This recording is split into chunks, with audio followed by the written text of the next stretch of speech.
कि मैं तैयार छो ऐसे ही कुछ बोला था, बट मुझे याद नहीं रहा, बट आई होप मैंने सही बोला हो। नाम समृति ओब्रॉय है और वेस्टीज में क्राउन डायरेक्टर लेवल पे काम कर रही हूँ। और अपना लाइफ जर्नी शुरू करने से पहले मैं थैंक यू करना चाहती हूँ मेरे साईं बाबा को, कि उनकी वजह से मैं इस दुनिया में हूँ, इस प्लेटफॉर्म पे हूँ।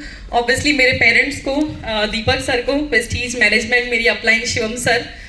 तो आज मेरा वेरी फर्स्ट यूथ आइकन है और मैं बहुत ब्लेस्ड हूँ कि मेरी अपलाइन भी सामने बैठी है और हमारी मैनेजमेंट भी सामने है।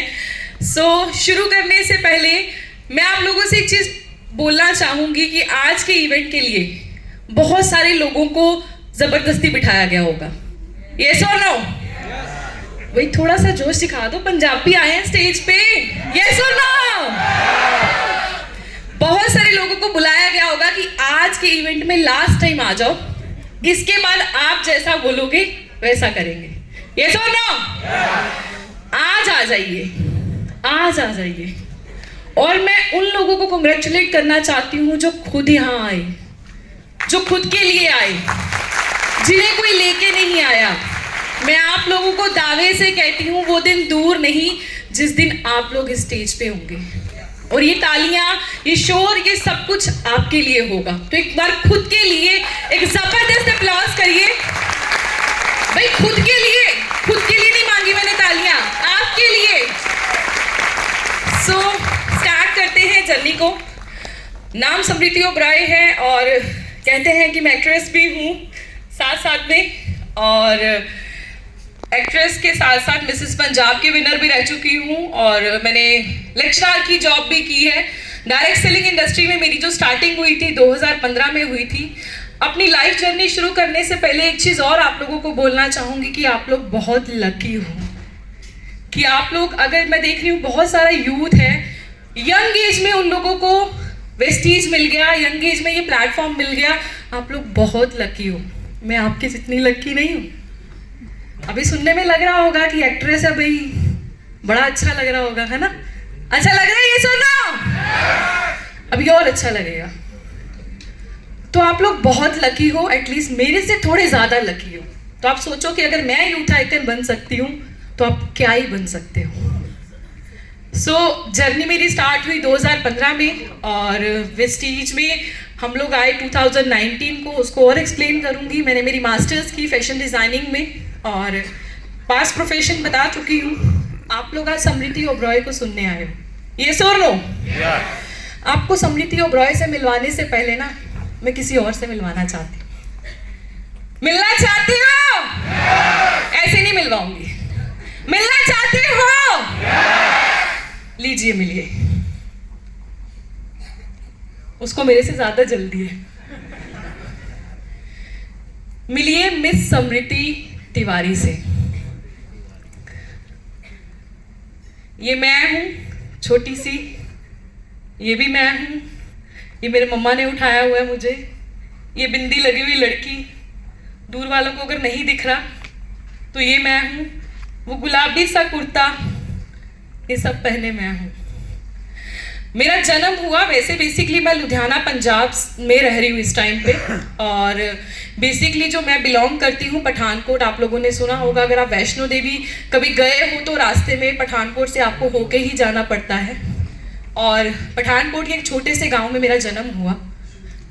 और जब जन्म हुआ, जन्म ही चैलेंजेस के साथ हुआ।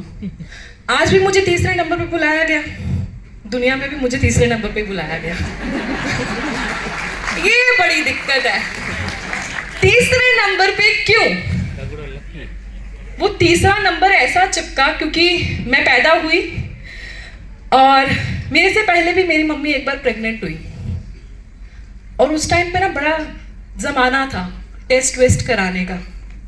तो मेरे से पहले भी मेरी मम्मी एक बार प्रेग्नेंट हुई तो पता चला कि मेरे से बड़ा एक मेरा बड़ा भाई है, मेरे से 5 साल बड़ा है। मेरे से एक बड़ी बहन है, मेरे से 3 साल बड़ी है। और तीसरी बार मम्मी प्रेग्नेंट हुई तो लड़की थी, तो उन्होंने ज़रूरी नहीं समझा, उन्होंने अबॉर्ट करा दिया।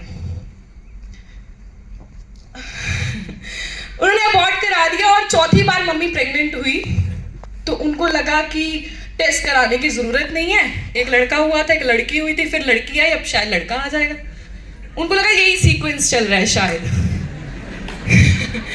मतलब उनका प्लान यही था। पर क्या फर्क पड़ता है, आपका प्लान क्या है? फर्क तो पड़ता है उसका प्लान क्या है।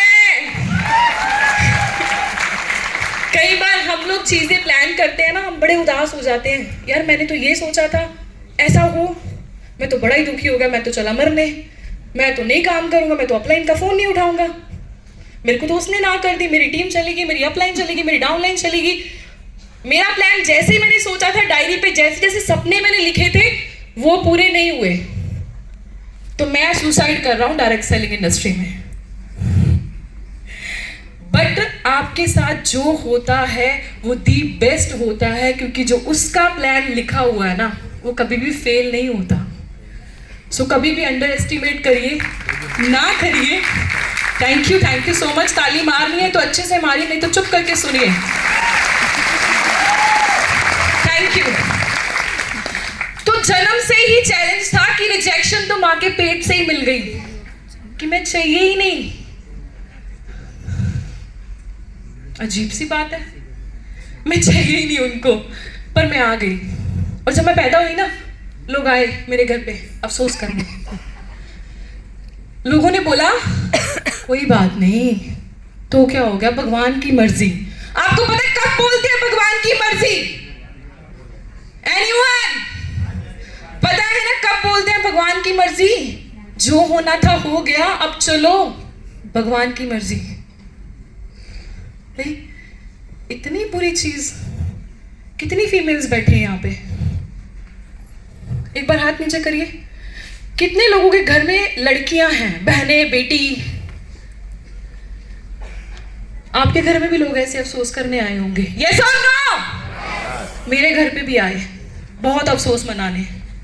लड़की हो गई, कोई बात नहीं, कुछ नहीं होता, चलो रहने दो। मेरी मासी पेपर तैयार करा के ले आई कि हमें दे दो, आपके घर में तो फालतू है, पहले से एक लड़की है तो है, क्या करना है इसका, हमें दे दो। But I am really thankful to my dad. उन्होंने बोला कोई बात नहीं, फालतू है, दूसरी है, मेरी ही है, मैं किसी को नहीं दूंगा। हाँ, नहीं पैदा करना चाहते थे लड़की, अब हो गई है ना, तो किसी को नहीं दूंगा, यहीं पे रहेगी। I am really thankful to my dad कि उन्होंने मुझे इतना प्यार दिया, इतना प्यार दिया। मैं इतनी जिद्दी बच्ची थी, बहुत ज़्यादा। पापा मेरे एक प्राइवेट जॉब करते थे, बचपन से ही समझ में आ गया था कि मैं लड़की पैदा हुई हूँ और थोड़ा बोझ टाइप पैदा हुई हूँ, और ये लांछन लगा हुआ था बचपन से कि लड़की पैदा हुई हूँ, लोगों को लगता है बोझ हूँ। जैसे जैसे बड़ी होती गई ना, मैंने देखा मेरे घर पे मेरी मम्मी ने भी बहुत भेदभाव किया। I'm sorry मम्मी, अगर आप कभी ये वीडियो देखोगे तो माफ कर देना। मेरी मम्मी ने बहुत भेदभाव किया, कुछ भी खाने को होता था ज्यादा हिस्सा बाई के लिए रखती थी। हमारे पंजाबी में कहते हैं मुंडेली रख दे, मतलब लड़के के लिए रख दे, मतलब बेटे के लिए रख दे। और हमें थोड़ा थोड़ा, मुझे और मेरी बहन को, हमें गांव के गंदे से स्कूल में पढ़ाया, उसको शहर के बड़े से स्कूल में पढ़ाया। मैंने मेरी 12वीं गांव के गंदे से स्कूल में पढ़ के पास की और हमेशा फर्स्ट डिवीजन से पास की। ये बोझ, ये लांछन बचपन से ही दिमाग में था कि मैं लड़की पैदा हुई हूं, मुझे साबित करना है कि लड़कियां अच्छी होती हैं, उनको भी जीने का हक है, वो भी आपके खानदान को आगे लेके जा सकती हैं। और एक तो लड़की, दूसरी लड़की। फिर मेरे को एक चीज और समझ में आना शुरू हो गई कि सिर्फ लड़की होना, दूसरी लड़की होना पाप नहीं है भाई। लड़की होना इस दुनिया में क्या है? लड़की होना ही एक बड़ा पाप है। और ये तो चीज थी ही साथ में, पर साथ साथ में एक चीज और मुझे समझ में आनी शुरू हुई जैसे जैसे बड़ी हुई। देखा कि गरीब परिवार में पैदा हुई हूँ, जॉइंट फैमिली में आपको 4 कमरे होते हैं अगर, तो एक एक कमरा सबको मिलता है। मुझे भी मेरी फैमिली के साथ उसी कमरे में बड़ी हुई, वहीं पे पढ़ाई लिखाई सब चीजें वहीं पे हुई। समझ में आना शुरू हो गया था गरीब परिवार में पैदा हुए हैं, क्योंकि जब रिश्तेदारी में जाते हैं ना, मान सम्मान शादियों में किनको मिलता है? जिनका शगुन का लिफाफा थोड़ा भारी होता है, और जिनके शगुन के लिफाफे में पकड़ाने में भी पता नहीं चलता कुछ पकड़ाया है, उनका मान सम्मान कैसा होता है पता है आप सब लोगों को? ये सर ना। तो यही समझ में आना शुरू हुआ कि गरीब परिवार में पैदा हुई हूँ, लड़की पैदा हुई हूँ, ये दोनों चीज़ों को मुझे ख़त्म करना है। पठानकोट के छोटे से गांव में, बॉर्डर एरिया के पास मेरा गांव है, कभी मौका मिले तो सुंदरजग सर्च करके देख लेना। बॉर्डर एरिया के पास में घर है, और पापा जॉब कर रहे थे, और जॉब के साथ साथ बड़ी मुश्किल से घर चल रहा था। ज़रूरतें भी नहीं पूरी होती थी। हर महीने की एक लिस्ट होती थी कि इस महीने इतने पैसे आएंगे, इसमें ये चीज़ें होंगी, कुछ चीज़ें अगले महीने के लिए पेंडिंग रह जाती थी। ऐसा ही होता है ये सर ना। सॉरी, मैं जॉब को बुरा नहीं बोल रही हूँ, बट मेरी लाइफ का एक्सपीरियंस है, शेयर तो करना ही पड़ेगा ना। तो ये दोनों चीज़ें लाइफ में चलती गई, और मैंने सोचा अमीर कैसे बना जाए, क्योंकि अगर इज्जत अमीर वालों को मिलती है, और अगर मुझे साबित करना है, अगर मैं घर की गरीबी दूर कर दूं किसी तरीके से, तो शायद मैं अपने आप को प्रूव कर पाऊं कि लड़की पैदा होकर मैंने पाप नहीं किया। तो मैंने मेरे पापा को बोलना शुरू कर दिया कि अमीर कैसे होते हैं, अमीर कैसे होते हैं। मेरे पापा प्राइवेट जॉब कर रहे हैं, मेरे आसपास के सारे लोग जॉब कर रहे हैं फैमिली में। हाँ, दूर के रिश्तेदार जिनके पास बहुत पैसा था वो बिजनेस कर रहे थे, और हम लोग तो बिजनेस सोच भी नहीं सकते, क्योंकि आप लोगों को पता है बिजनेस करने के लिए क्या लगता है। तो वो तो पहले ही नहीं था, वही तो कमाना था।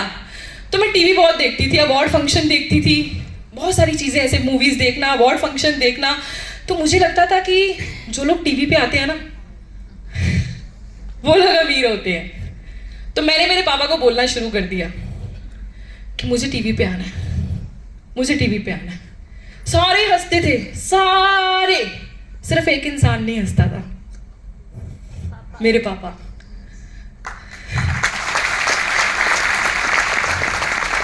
क्योंकि उन्होंने मेरे सपने के लिए मेरे आंखों में चमक देखी। शायद उन्होंने अपने पहले 2 बच्चों की आंखों में नहीं देखी होगी। उन्होंने मुझे बोला कि हाँ, तू टीवी पे आएगी एक दिन, अभी तो छोटी है, कोई बात नहीं, आ जाएगी टीवी पे पक्का। अगर तूने बोला है ना, तू जिद्दी है, सब कर लेती है, तो टीवी पे भी आ जाएगी। तो धीरे धीरे जैसे जैसे आगे आगे सफ़र बढ़ा, मेरे पापा ने मेरे पे बिलीव किया, और मेरे को रास्ते मिलना शुरू हो गए। मेरे कॉलेज शुरू हो गया। 12th मैंने गांव तक ही की, शहर में जाने का मौका मिला। फर्स्ट ईयर हुआ, सेकंड ईयर हुआ, बीए किया। पहले मैंने बीए के सेकंड ईयर में मुझे मौका मिला, एक ब्यूटी पेजेंट वाले मेरे कॉलेज में आए थे। कहते हैं हम सपने देखते ही नहीं हैं, डर लगता है लोगों को। हम सोचते हैं यार मैंने कोई बड़ी बात तो नहीं बोल दी, मुंह पकड़ लेते हैं अपना फटाफट। नहीं नहीं नहीं नहीं नहीं नहीं, मुझे नहीं बोलना। मेरी मम्मी इतना मजाक उड़ाती थी ना मेरा, चुप करके बैठ जा। मेरे पापा को बोलती थी कि लड़की है, इसको उल्टे पुल्टे सपने मत सिखाओ, इसको दूसरे घर में जाना है, वहां जाके बर्तन साफ करने हैं, जैसे मैं कर रही हूं ना, इसको भी करने हैं। जैसे मैं कपड़े धोती हूँ ना, इसको भी धोने हैं। मैं सुबह से लेकर रात तक लोगों की गालियां सुनती हूँ ना सबकी, इसको भी सुननी है, तो इसको क्यों इन चीजों के लिए तैयार करा रहे हो। मेरे पापा कहते थे अगर उसने बोला, मुझे पता है वो करेगी, क्योंकि वो जिद्दी है, एक दिन वो इसको अचीव करेगी। मैं आप लोगों को कहती हूँ, हम लोग हमेशा इसी प्रॉब्लम में रोते रहते हैं कि मेरे मम्मी पापा वेस्टीज नहीं करने दे रहे। भाई अपने सपने से अपने माँ बाप को प्यार तो कराओ, अपनी आंखों में वो चमक तो दिखाओ। जब तक आपने मम्मी पापा को, हम लोग अपने आंखों में चमक ही नहीं दिखाएंगे, वो आपके सपने से प्यार ही नहीं करेंगे, तो वो आपका सपोर्ट सिस्टम कैसे बनेंगे। मेरे पापा ने साथ दिया, रास्ते मिलते गए। मैं एक पंजाबी चैनल पे एंकर भी रही साथ में, और एंकर के साथ साथ बहुत सारे शूट्स वगैरह सब कुछ मिलना शुरू हो गया। ये सब चीज़ें मैंने पढ़ाई के साथ साथ की, क्योंकि एक तलवार लटक रही थी, घर की दूसरी बेटी, घर का बोझ। अगर पता चल जाता तो सफाया हो जाता, बचती नहीं मैं। तो ऐसे लाइफ चलती गई, पढ़ाई भी चल रही थी। यूनिवर्सिटी में हमेशा टॉप किया, अच्छे पोजीशन से, अच्छे मार्क्स के साथ, मतलब मेरी पढ़ाई ख़त्म हुई, और मेरी लाइफ यहाँ से बहुत सारी चीज़ें और नहीं आनी शुरू हो गई।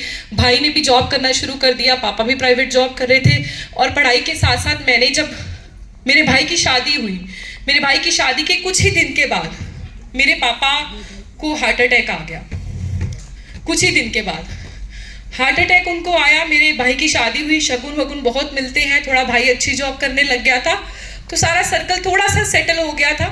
भाई की शादी के 1-2 महीने के बाद ही पापा को अचानक से पेन हुआ, और मेरा भाई कहता अंदर जाके चेक कर। मेरे पापा की आदत थी, वो मेरी जब तक मेरी बड़ी बहन घर पे थी सारे पैसे उसको देते थे, जब उसकी शादी होगी उसके बाद सारे पैसे मुझे पकड़ाते थे। और मेरा भाई कहता जा अंदर जाके चेक कर कि वो एक संदूक होता था हमारे घर पे, उसमें कितने पैसे हैं, क्योंकि डॉक्टर ने पापा को बाईपास सर्जरी बताया ही हुआ था कि करानी ही पड़ेगी। तो पापा डिले कर रहे थे उसको, और जैसे ही मैंने अंदर जाके संदूक में देखा वहां पे सिर्फ 2000 रुपये थे। और आपको पता है कितना टाइम लगता है या कितना पैसा लगता है एक बाईपास सर्जरी करवाने में? और वो इंसान जिनके घर पे संदूक में सिर्फ 2000 रुपये है, 3 से 4 लाख कैसे अरेंज करना था? पापा इतनी ज़्यादा पेन में है कि इमरजेंसी एडमिट कराने के अलावा कोई और ऑप्शन नहीं था। बट मेरे भाई ने हिम्मत नहीं हारी, उसने कैसे भी करके पापा को एडमिट कराया। मुझे नहीं पता उसने कैसे पैसे अरेंज किए, कैसे सब चीज़ें की, रिश्तेदारों से कहाँ से उसने पैसे पकड़े मुझे नहीं पता। कैसे भी करके उसने पापा को करवाया, सब चीज़ें उसने मतलब खुद ही हैंडल किया, हम लोगों तक आने ही नहीं दिया। और उसके बाद जब पापा घर पे आ गए, रिकवर हो गए, धीरे धीरे रिकवरी आने लग गई, उस वक्त मेरी मास्टर स्टार्ट होनी थी। मैंने बताया ना मैंने MSc फैशन डिज़ाइनिंग की है। तो घर के हालात बिल्कुल और ज़्यादा ख़राब होने लग गए, क्योंकि पापा की सर्जरी, पापा घर पे बैठ गए।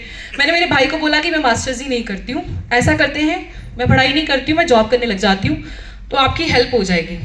तो मेरे भाई ने कहा कि नहीं ऐसा नहीं करना, तू पढ़ाई करेगी, तेरे को बहुत अच्छी जॉब मिलेगी, अगर तेरी एजुकेशन में मास्टर्स लग जाएगा तो तेरे को और अच्छे पैसे मिलने के चांसेस हैं, पर अगर तू सिर्फ बैचलर्स तक रहेगी हो सकता है अच्छी सैलरी ना मिले। ऐसा ही करते हैं हम लोग, बैचलर्स के बाद मास्टर्स करते हैं। सो मेरी मास्टर्स कैसे हुई मुझे नहीं पता, आपकी मास्टर्स कैसे हुई, पर मेरी मास्टर्स हुई मेरी भाभी के गहने बेच के। उनकी शादी को कुछ ही टाइम हुआ था, आई थिंक 3-4 महीने भी नहीं हुए थे, उनके सारे गहने सेल किए जितने भी थे, क्योंकि ऑप्शन ही नहीं था। और उन दिनों में मैंने और ज़्यादा अच्छे से पढ़ाई की कि मुझे समझ में आ गया एक शादी के गहने ना किसी लड़की के लिए। किन किन की शादी हो चुकी है यहाँ पे? हंस रहे कई लोग।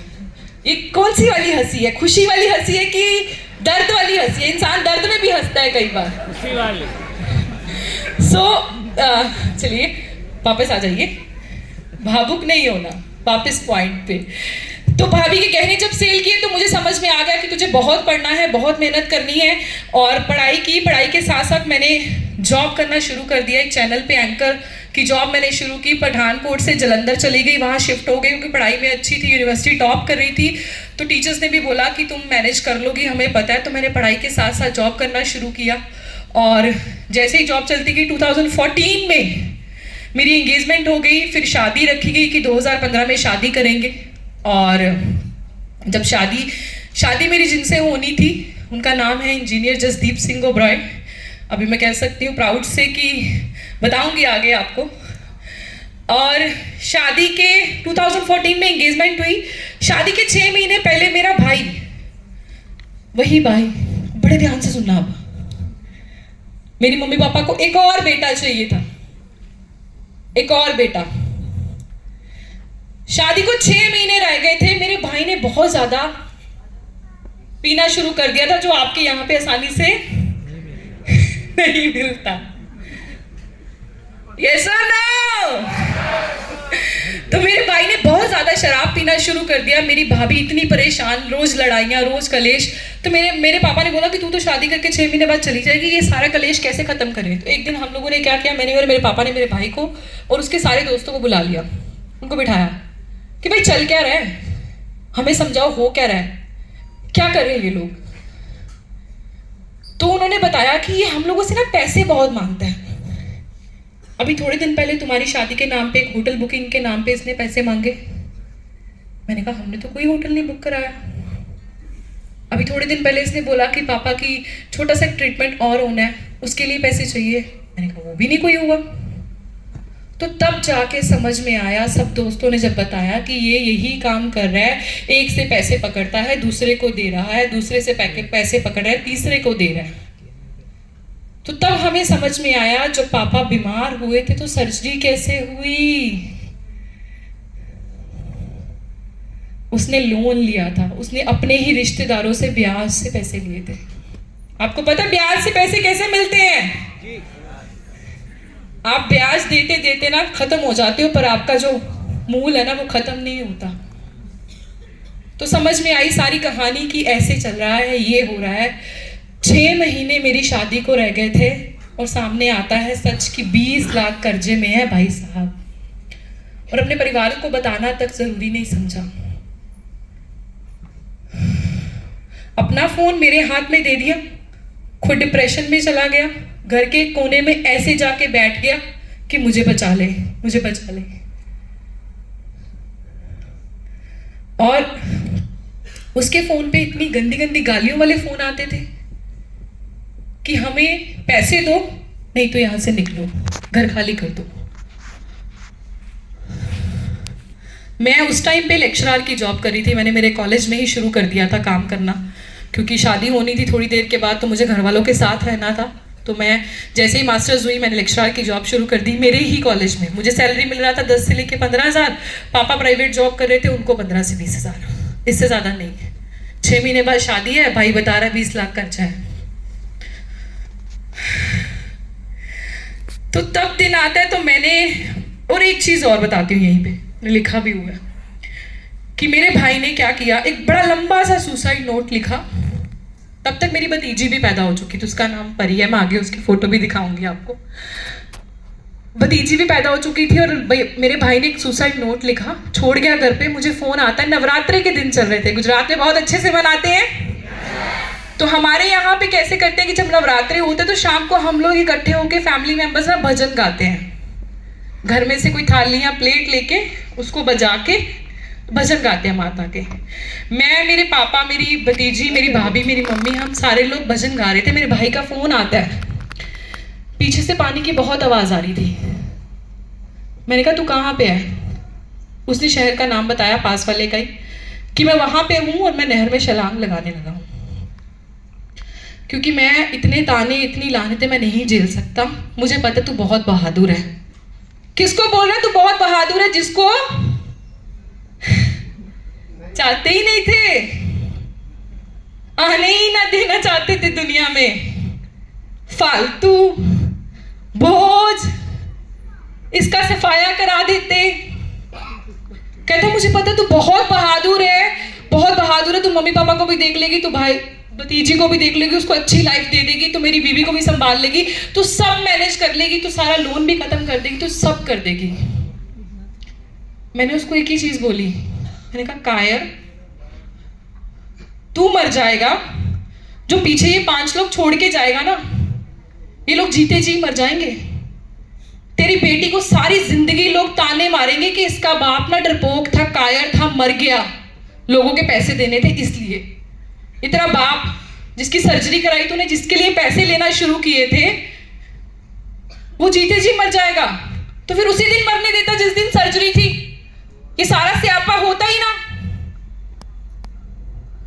और ये तेरी माँ जिसको बेटे ही चाहिए थे, तू मर गया, कैसे जिएगी ये? आज बड़ा याद आ गया तुम सब लोगों को कि तू देख लेगी, तू संभाल लेगी। मैंने कहा अगर तूने मरना है ना, तू वहां मर, मैं इनको यहां मारती हूं। तू वहां छलांग लगा, जैसे ही पता चला तूने छलांग लगाई, वैसे ही इनको जहर दूंगी, खुद भी खा लूंगी, सारी बात खत्म। ना किसी को पैसा देना पड़ेगा, ना कोई पूछने आएगा। yes or no? हो यहाँ पे?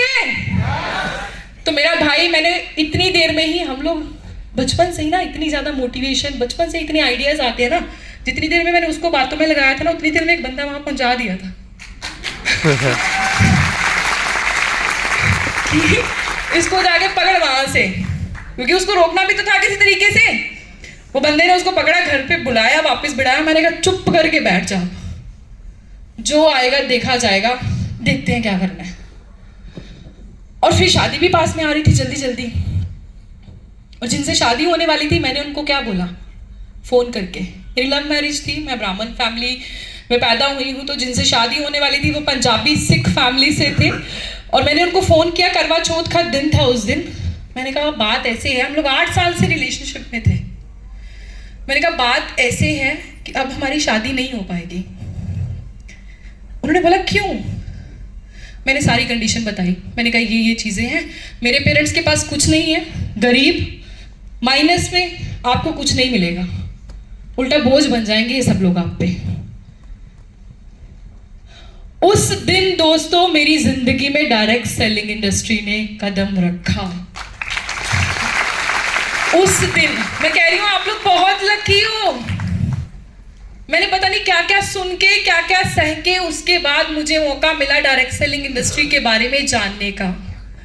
मेरे पापा ने इतने लोगों से पैसे मांगे, मेरी बेटी की शादी आने वाली है, मेरा बेटा बहुत परेशान है, लोग हमें धमकियां दे रहे हैं, हम क्या करें? वीडियो मत बनाना भाई कोई, फिर मेरी फैमिली देखेगी तो बुरा मान